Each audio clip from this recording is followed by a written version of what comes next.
Bagaimana hukumnya mengambil uang suami tanpa persetujuan suami untuk ditabungkan demi kepentingan rumah tangga? Ini namanya gerakan ibu-ibu kreatif. Ketika Nabi Muhammad SAW sedang duduk di atas bukit Sofa pada tahun 8 Hijrah, rekonsiliasi kota Makkah, Nabi pulang ke kota Makkah. Maka ketika Nabi sedang duduk, datang seorang perempuan. Nama perempuan itu Hindun. Dia tutup wajahnya karena dia malu kepada Nabi. Hindunlah dulu yang mengunyah jantung Hamzah karena dendam kesumat. Lalu Hindun berkata, suamiku inna Aba Sufyan rajulun syahih. Wahai Rasulullah, suamiku itu Abu Sufyan orangnya pelit, medit, kedekut, bakhil. Apa lagi? Bapak ibu hafal seterusnya. Apa kata Nabi SAW? Ambillah uang dia selama untuk mencukupi kebutuhan engkau dan anak-anakmu. Ini kabar gembira bagi ibu-ibu sekalian. Tapi ingat, mencukupi. Nah, standar di Bandung saya tidak tahu berapa keperluan, karena beda harga makanan di Bandung dengan di Riau.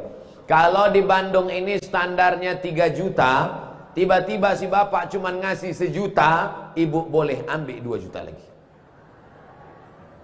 Sambutan yang luar biasa. Mana dalilnya? Itu ayat bapak bapak baca waktu akad. Wa ashiruhunna bil ma'ruf. Pergaulilah mereka dengan ma'ruf. Ma'ruf diambil dari kata urf. Urf artinya tradisi setempat. Dasar pengambilan hukum dalam Islam ada 10. Quran, hadis, ijma', qiyas, syar'u man qablana, saddu zara'i, qaulu sahabi, istihsan, istishab. Urf. Urf artinya standar umum di kota Bandung berapa. Kalau umumnya di Bandung ini 5 juta, ternyata selama ini dia kasih 2, berarti ibu bisa ambil 3 menurut standar dan ketentuan berlaku. Tapi lebih dari ini tanggung dosanya, saya nggak ikut-ikutan. Saya nggak mau nanti terhalang masuk surga gara-gara ini. Ambul somad, masuk Jannatul Firdaus. Begitu udah mau masuk, datang bapak-bapak dari Bandung nuntut. Wah, saya nggak mau gara-gara ini. Belakangan ini saya lihat banyak perkumpulan orang-orang atau komunitas mengaku Islam modern atau Islam yang bersatu dengan budaya. Bagaimana cara kita memandangnya agar kita tidak disebut musyrik dan diterima di kalangan masyarakat sebagai pecinta budaya daerah? Ini pertanyaannya umum. Kalau mau nanya ke saya masalah hukum fikih, sebutkan secara spesifik 1 contoh kasus. Karena kalau cerita masalah budaya, maka saya pecinta budaya. Peci ini agama atau budaya? Budaya. Mana ada hadis Nabi, sahabat, tabi'in, Imam Syafi'i pakai peci? Ini budaya. Saya pakai budaya ini sekarang. Maka kemana-mana saya mau menunjukkan budaya. Ketika di Maroko pun waktu sidang S3 saya pakai. Saya mau menunjukkan saya orang Indonesia. Saya pakai batik. Batik itu budaya? Budaya. Apakah salah saya pakai peci dan batik? Tidak. Ada juga orang mengatakan jangan pakai batik gambar burung, gak boleh dibawa sholat. Kenapa? Karena dalam burung itu ada tai. Gimana ceritanya? Saya yang bodoh apa dia yang pintar? Selama budaya itu tidak mengandung unsur kemusyrikan, merusak akidah, maka ada syarat dan ketentuan berlaku.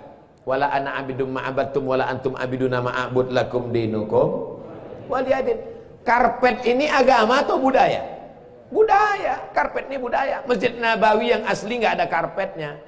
Ini berapa kali budaya? Ini lagi membuat bunga-bunganya. Ini budaya semua nih. Bunganya mati lagi. Oleh sebab itu maka bahkan masjid kita pun banyak budaya. Ini bangunan melengkung di tengah. Tiang melengkung di tengah disebut dengan kubah. Kubah itu budaya dari Bizantium, Romawi. Makanya bangunan-bangunan Romawi, coba tengok gereja-gereja ortodok di Moskow pakai kubah. Orang yang tidak ngerti dia tengok, loh kok ada masjid di Moskow? Padahal itu katedral. Bangunan itu adalah budaya Eropa, budaya Bizantium, budaya Romawi kuno. Diambil maka tidak jadi masalah karena tidak terkait dengan akidah. Begitu juga dengan tiang menara masjid. Itu bukan agama, itu budaya. Karena dulu di Mesir ada namanya tiang tinggi tempat api di tepi laut, supaya para nelayan kalau tengah malam jangan sampai kapalnya nabrak ke pantai. Maka disebutlah tempat itu mercusuar, sehingga di tengah malam dia ngelihat. Waktu itu belum ada GPRS. Maka dia lihat, oh kita udah dekat di tepi pantai, maka layar mesti diarahkan ke melawan angin supaya kapal tidak laju, supaya tidak kencang. Lalu kemudian ketika orang Islam melihat ada menara tinggi, apinya dibuang, muazzinnya naik ke atas. Allahu Akbar, Allahu Akbar. Sekarang muazzinnya di bawah, mikrofonnya ke atas, sound systemnya di atas. Sekarang nggak ada lagi kabel, wireless. Ini semuanya budaya. Selama budaya itu tidak merusak akidah, maka boleh. Yang nggak boleh itu budaya celana pendek. Kenapa? Karena melanggar syariat Islam. Nampak pangkal paha dan lutut, tidak sah salat. Selama budaya tidak melanggar akidah, maka dia boleh dilaksanakan. Budaya itu apa Pak Ustaz? Hasil cipta karya karsa manusia yang tidak ada wahyu di dalamnya. Pak Ustaz, saya mau tanya, kenapa hati saya selalu gelisah? Padahal saya sudah perbanyak istighfar. Tolong masukannya. Semoga Pak Ustaz selalu dilindungi Allah Subhanahu wa taala. Di mana letak gelisah itu? Di dada sebelah kiri. Nama tempatnya jantung. Tapi ada yang bilang hati Pak Ustaz. Kombinasikan aja dua, jantung hati. Berdegup dan berdetak di sebelah kiri. Coba rasakan.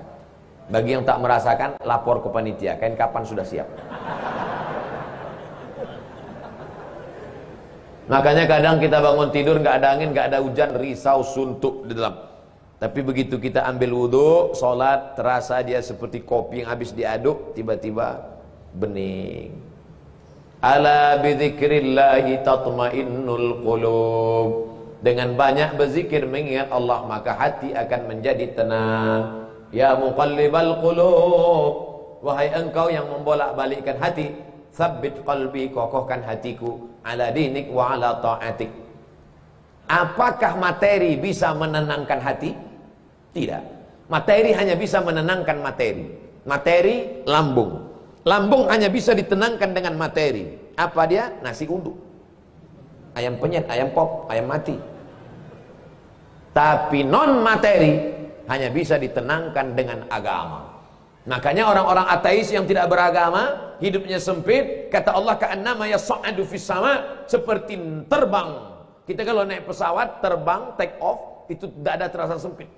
Begitulah orang yang tidak berserah diri kepada Allah, sempit. Akhirnya mereka mencari ketenangan kemana? Sabu-sabu, pil anjing gila, sakau, penjara, kalau ketangkap BNN, mati.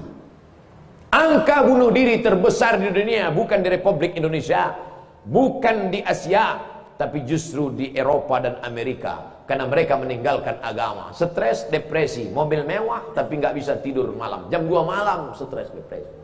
Makan obat tidur, tidur. Bangun tidur, stres lagi. Bangun tidur, tidur, mati. Sementara kita tenang. Begitu datang ke masjid, duduk, ngelihat muka ustadz, tertidur. Panitia penutup, bang, fabi ayyi ala'i rabbikuma tukadziban. Nikmat tidur apalagi yang kau dustakan? Orang barat setengah mati makan pil tidur supaya bisa tidur. Nama penyakitnya insomnia. Orang kita baru ngelihat. Berikut ini mari kita dengarkan tausiah. Demikianlah tausiah ini saya sampaikan. Kurang apa lagi? Maka kalau ada teman di sebelah tidur, biarkan. Dia sedang mensyukuri nikmat Allah SWT.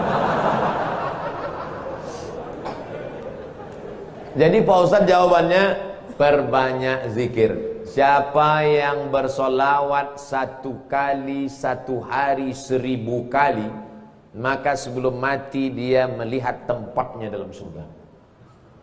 Siapa yang meriwayatkan itu? Ditulis oleh Syekh Ali Jum'ah, Mufti Mesir. Diriwayatkannya dari beberapa riwayat kitab-kitab sahih. Jadi kau berapa kali istighfarnya? Coba amalkan ini. 1 kali 1000 kali. 1 hari 1000 kali. Beli tasbih Yang ujungnya ada 10, 100 kan betul. Allahumma sholli ala sayyidina Muhammad wa ala ali Muhammad. Allahumma sholli ala sayyidina Muhammad. Kadang-kadang belum sampai 200 kau udah tertidur. Bangun lagi, sambung lagi. Allahumma sholli. Malu bawa tasbih, pakai tasbih digital yang pencet itu. Allahumma sholli. Allahumma sholli. Tapi pelan-pelan. Kadang ada yang pakai tasbih itu. Allah. Macam makan bakwan kepanasan. Di lingkungan tempat tinggal ada anak yatim. Kita insya Allah bersedekah. Tapi di saat ada keluarga yang sangat butuh bantuan, gimana Pak Ustadz? Wal jari dzil qurba wal jaril junubi. Ada tetangga tapi enggak kerabat, tapi ada tetangga dan ada hubungan kerabat keluarga, maka yang didahulukan adalah yang ada hubungan kerabat. Itu kaedahnya. Baik dalam hal membantu maupun dalam hal pergi kondangan. Undangan hari Ahad ada 5. Bagaimana kita menyusun skala prioritasnya? Yang pertama tetangga kerabat. Habis itu tetangga tidak kerabat. Habis itu teman sekantor. Ring 1, ring 2 gitu. Dalam hal ini boleh nepotisme. Sekarang orang enggak. Kalau ada undangan 5, yang pertama pejabat, orang kaya, tetangga yang miskin enggak punya apa-apa, yang kira-kira cuma makan sayur sama telur ayam. Ini enggak benar. Oleh sebab itu dalam hal membantu dulu keluarga. Tapi sekarang orang lebih mau bantu orang lain daripada bantu keluarga. Kenapa kamu lebih mau bantu orang lain daripada keluarga? Kalau bantu orang lain pujiannya melambung. Kalau bantu keluarga, masa cuma ngasih segini? Oleh sebab itu maka setiap keluarga membantu keluarganya, skala prioritas, tapi setelah itu tetap membantu fakir miskin, anak yatim. Ara'aital ladzi yukadzibu biddin? Tahukah kamu siapa itu orang yang mendustakan agama? Orang yang mendustakan agama bukan orang sekuler liberal. Orang mendustakan agama adalah fadzalikal ladzi yad'ul yatim, menyia-nyiakan anak yatim, wala yahuddu ala ta'amil miskin, membiarkan fakir miskin. Wa fawailul lil musallin, lalai dalam salat. Alladzina hum an salatihim sahun, alladzina hum yura'un, riya, wa yamna'unal ma'un, melarang orang berbuat baik, tolong menolong. 5 ini mudah-mudahan kita tidak termasuk dalam pendusta agama. Ustaz, tolong doakan muslim saudara kita di India. Itulah senjata kita terakhir. Kalau ada lembaga-lembaga yang terpercaya memberikan dana, maka kirimkan dana untuk membantu rumah mereka yang terbakar, saudara mereka yang terkapar, rumah mereka yang hancur, sumur bor, sekolah anak-anak pengungsi. Dulu Suriah, Palestina, Bosnia Herzegovina, Uighur, Rohingya. Coba perhatikan. Palestina, Bosnia Herzegovina dibantai oleh Slobodan Milosevic, Ali Izzet Begovic, Anbis presidennya, matang Uighur, datang Rohingya, sekarang India. Walaupun berbeda-beda tempat, tapi substansi maknanya sama. Mengapa mereka disiksa? Pertama, karena mereka lahir dalam keadaan la ilaha illallah Muhammadur Rasulullah. Yang kedua, karena mereka minoritas. Di mana-mana kalau kita minoritas, habis kita dibantai. Tapi kalau kita mayoritas, maka kita selalu menjaga kedamaian, keselamatan. Karena kita adalah agama Islam. Islam berasal dari kata salam. Salam artinya damai. Maka insya Allah kalau kita menjadi mayoritas, maka saudara-saudara kita yang minoritas akan terjaga dalam kedamaian insya Allah. Amin ya rabbal alamin. Ala hazihi niyah, untuk niat yang baik. Al-Fatihah.